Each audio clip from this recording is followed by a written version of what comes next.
ağlıma da gəlməzdi ki, nə vaxtsa mətbəximdə oktopus karpaço bişirə biləcəm. Barcelonadan aldığım oktopusların birini belə dəyərləndirdim. Ona hörmətimi bildirmək üçün bol dəniz duzu ilə ovuşdururam. Gəldiyi yer üçün darıxmasın deyə. Yaxşıca yuyub aromatlaşdırılmış qaynar suya salıram. Bunu artıq bilirsiniz.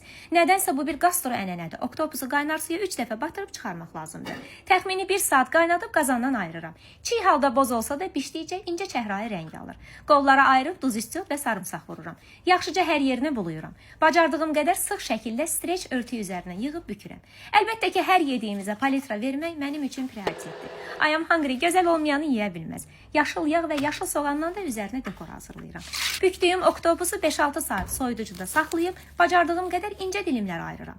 Əslində daha uğurlu da alına bilərdi. Kaş ki, profesional mətbəxdə təcrübəm olardı. Hər bir halda yenə də məni izləyən şeflərin fikrini sevə-sevə oxuyacağam. Suda bişmiş ətdən isə belə uğurlu dad gözləmirdim açığı. Bəs siz necə yemisiniz oktopus? Bir gün səhər oyanıb mətbəxinizdə bir oktopus görsəz, nə hazırlayarsınız ondan?